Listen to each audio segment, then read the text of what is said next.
Praise the lord. ప్రభునందు ప్రియులారా, ఈ సంవత్సరం దేవుడు మనకిచ్చిన వాగ్దానాన్ని ఒకసారి జ్ఞాపకం చేసుకుందాం.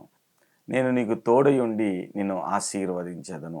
దేవుడు ఏదైనా వాగ్దానాన్ని ఇస్తే ఆ వాగ్దానాన్ని ఎలా స్వతంత్రించుకోవాలి? దేవుడు మనకి వాగ్దానం ఇచ్చాడు. నేను నీకు తోడై ఉండి నిన్ను ఆశీర్వదించెదను. ఆయనట మనకు తోడుగా ఉంటాడట. ఈ సంవత్సరం ఆయన మనకు తోడుగా ఉండి ఏం చేస్తాడు అంటే ఆయన మనలను ఆశీర్వదిస్తాడట. దేవుని నామానికి మహిమ కలుగును గాక. హల్లెలూయా. ఆయన మనలను ఆశీర్వదించబోతున్నాడు. అయితే ఆయన ఆశీర్వాదాన్ని స్వతంత్రించుకోవాలంటే ఏం చేయాలి అంటే దేర్ ఆర్ 4 స్టెప్స్. 4 ముఖ్యమైనటువంటి మెట్లున్నాయి. మొదటిది ఏంటంటే ఆయన చేసిన వాగ్దానాన్ని మనము మన మనస్సులో, మన హృదయములో ముద్రించుకోవాలి. దేవునికి స్తోత్రం. హల్లెలూయా. ఆయన చేసిన వాగ్దానాన్ని మన మనస్సులో జ్ఞాపకం ఉంచుకోవాలి. ఎలా జ్ఞాపకం ఉంచుకోవాలో తెలుసా? నువ్వు పడుకున్నా, లేచినా, నడిచినా, కూర్చున్నా, భోంచేస్తున్నా, ఈవెన్ నిద్రపోతున్నా కానీ ఆ వాగ్దానం నీ మనస్సులో నుంచి ప్రక్కకు వెళ్ళనంతగా అది నీ మనస్సులో ముద్రించబడి ఉండాలి. అలాగ ముద్రించబడునుగాక. ఆమెన్. ఎంతగా ముద్రించబడాలో తెలుసా? అది ఎంతగా ముద్రించబడాలంటే ఆ వాగ్దానం నీ ధ్యానం అవ్వాలి. ఆమెన్. హల్లెలూయా. ఆ వాగ్దానము నీ యొక్క ఆలోచనల దొంతరలోంచి పక్కకు వెళ్ళకూడదు. ఆ వాగ్దానం ఎలా ఉండాలో తెలుసా? నీ యొక్క ఏకాగ్రత అంతా దాని మీద కేంద్రీకృతమయ్యేటట్లు. ఆమెన్. నువ్వు ఫోకస్గా అదిగో దాని మీదే దృష్టి పెట్టేటట్టుగా నీ యొక్క మనస్సు ఏమవ్వాలంటే దాని మీద నుంచి ప్రక్కకు తొలగనంతగా ఫోకస్గా ఉండేటట్లుగా నీ మనస్సులోకి, నీ హృదయములోకి, నీ అంతరంగంలోకి, దేవునికి స్తోత్రం హల్లెలూయా, నీ అంతరంగంలోకి ఏమవ్వాలంటే ఆ వాగ్దానం వెళ్ళాలి. ఎప్పుడైతే ఆ యొక్క వాగ్దానం, దేవుడు నీకు ఇచ్చిన వాగ్దానం నీ మనస్సులో ముద్రించబడుతుందో అప్పుడు ఆ వాగ్దానం నీ బ్రతుకులో ఎదగటం ప్రారంభిస్తుంది, పనిచేయటం ప్రారంభిస్తుంది. ఎంతగా ఆ వాగ్దానము నీ మనసులో ముద్రించబడాలంటే నీ భావోద్రేకాలను తాకి అంతగా నీ ఆ యొక్క వాగ్దానం తలుచుకుంటే నీ హృదయంలో సంతోషం కలగాల. ఆ వాగ్దానం తలుచుకుంటే నీ హృదయంలో ఆనందం కలగాలి. ఆ వాగ్దానం తలుచుకుంటే నీ హృదయంలో పట్టు రావాలి. అంతగా నీ మనస్సులోకి వాగ్దానం ఇంకాలి. దేవునికి స్తోత్రం హల్లెలూయా. మొదటి విషయం నేను మీతో పంచుకుంటున్నాను ఈరోజు. అదేంటంటే వాగ్దానం నీ మనస్సులోకి ఇంకాలి. వాగ్దానం నీ యొక్క హృదయంలోకి, నీ మనసులోకి ఇంకి అది నీ జ్ఞాపకాల దొంతరలో నుండి బయటికి వెళ్ళనంతగా, నీ భావోద్రేకాలను ప్రభావితం చేసేంతగా, అంటే నీ యొక్క వాగ్దానం, నీ సంతోషం వేరైపోకూడదు. నీ వాగ్దానం, నీ పట్టుదల వేరైపోకూడదు. నీ వాగ్దానము నీలో ఉన్నటువంటి ఉత్సాహము వేరైపోకుండా అవి మిళితమయ్యేంతగా అది నీలోనికి వెళ్ళునుగాక.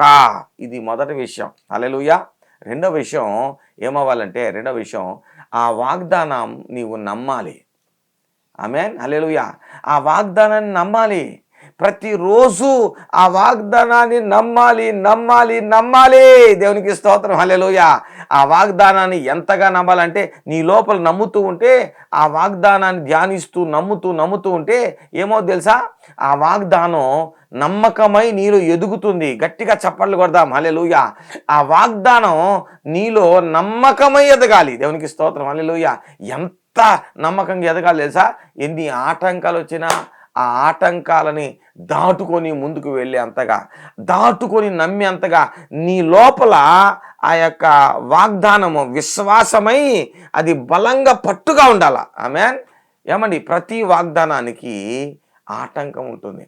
ప్రతి వాగ్దానానికి, దేవుడు చేసిన ప్రతి వాగ్దానానికి ఏమిటో తెలుసా?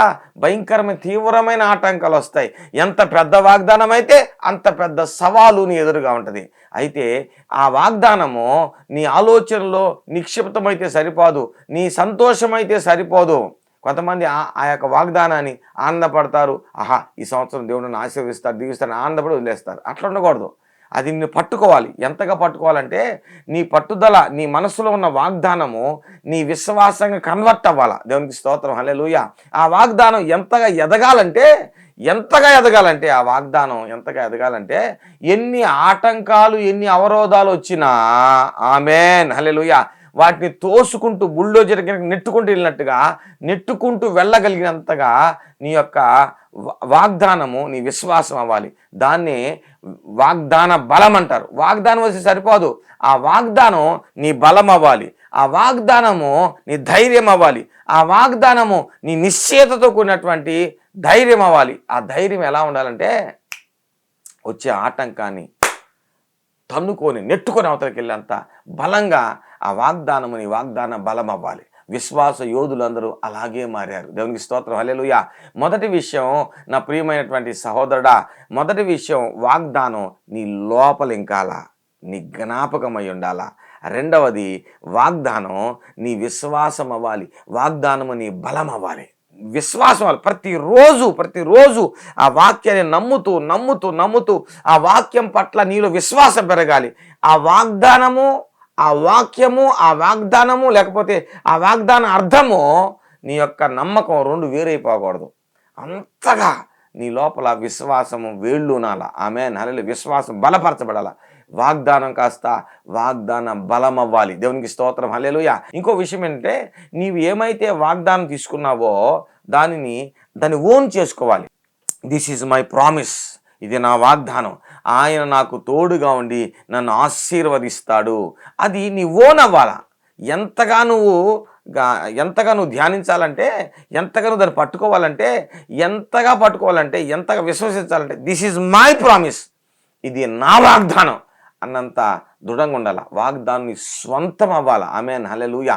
ఆ తర్వాత మూడో విషయం, ఆ వాగ్దానాన్ని నోటితో ఒప్పుకోవాలి. నీవు విశ్వసించిన దానిని నీ నోటితో పలకాలి. పలుకుతున్నావా? ఈ సంవత్సరం దేవుడు నీకు ఇచ్చిన వాగ్దానాన్ని నీ నోటితో పలుకుతున్నావా బిడ్డ? పలుకుతున్నావా? పలుకో. ఆ వాగ్దానం నీదవుతుంది, దేవునికి స్తోత్రం, హల్లెలూయా.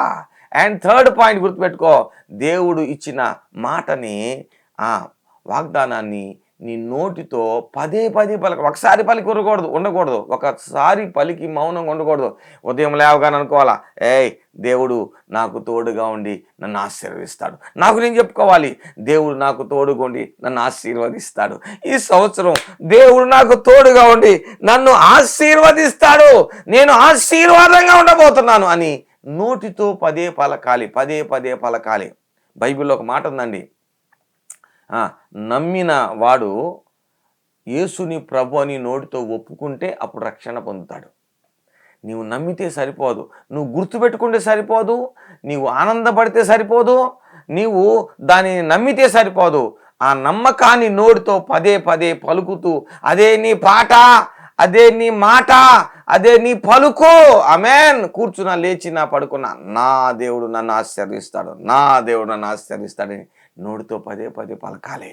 ఆమేన్. ఈ మూడు అయిన తర్వాత ఇంకొక ముఖ్యమైన విషయం చెబుతాను, ఇది చెప్పి నేను ముగించేస్తా. అదేంటంటే దేవుడు ఇస్సాకుతో చెప్పాడు, నేను నీకు తోడై ఉండి నేను ఆశీర్వదిస్తాను అని. కరువులో ఉన్న ఇస్సాకుతో చెప్పాడు, నేను నీకు తోడై ఉండి నేను ఆశీర్వదిస్తానని. అతనిలో ఉన్న విశ్వాసం ఎదుగుతుంది. అయితే ఆయన ఏం చేసి తెలుసా, ఆ వాగ్దానానికి తగ్గట్టుగా, తన విశ్వాసానికి తగ్గట్టుగా తను ఏం చేశాడంటే పని చేయటం ప్రారంభించాడు. తన దగ్గర ఏముందో, తను ఏమి చేయగలడో ఆ పని చేశాడు. ఆయన దగ్గర విత్తనాలు ఉన్నాయి, ఆయన దగ్గర పని వాళ్ళు ఉన్నారు. ఆయన ఆ విత్తనాలు వేశాడు. విత్తనము వేసి 100 ఫలము పొందెను. ఇస్సాకు ఆ దేశమందున్నవాడై విత్తనము వేసి ఆ సంవత్సరము 100 ఫలము పొందెను.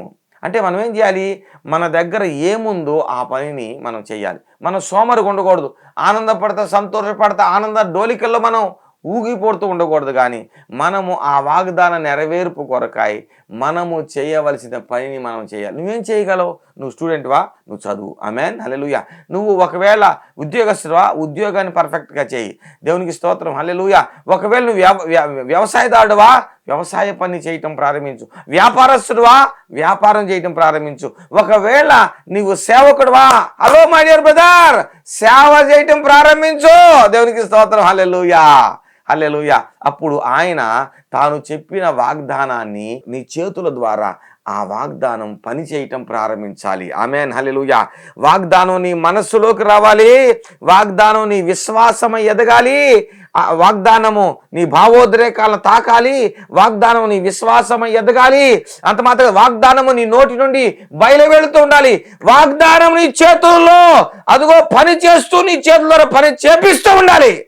అప్పుడు వాగ్దానము నీ స్వాధీనమవుతుంది. అప్పుడు వాగ్దానమే నువ్వు అవుతావు. వాగ్దానము నీ ద్వారా పనిచేస్తుంది. దేవుడి ఈ సంవత్సరం నీకు తోడయండి నిన్ను ఆశీర్వదించును గాక.